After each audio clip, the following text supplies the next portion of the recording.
Le ministre de l'Intérieur qui se retrouve désormais avec deux agendas, celui de ministre et celui de président des Républicains. Bonsoir Arthur Delaborde. Bonsoir Pierre, bonsoir à tous. Va-t-il pouvoir concilier les deux ou est-ce que le compte à rebours de son départ est enclenché ? Eh bien la victoire très large de Bruno Retailleau a une conséquence majeure. Plus les ambitions du ministre de l'Intérieur vont grandir et plus ses exigences deviendront difficilement conciliables avec la cohésion du socle commun soutenant le gouvernement.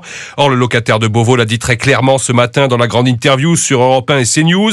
Il ne renoncera pas à sa ligne de fermeté. Nous allons bâtir un projet. Ce projet, ça sera pas de l'eau tiède. Ce projet, ça sera pas de la rustine. Ce projet, ce sera une rupture. Bruno Retailleau ne l'a jamais caché, il est hostile au « en même temps », ce qui crispe déjà les rangs macronistes où plusieurs députés appellent à sa démission. Pendant ce temps, Laurent Wauquiez, évincé lors du scrutin interne des LR, guette le moindre faux pas pour tenter de reprendre la main. Autrement dit, au fur et à mesure que les échéances électorales vont se rapprocher, municipales 2026, présidentielles 2027, et plus les tensions vont s'exacerber, ce qui à terme semble rendre inévitable un départ de Bruno Retailleau du gouvernement. Merci Arthur Delaborde du service politique d'Europe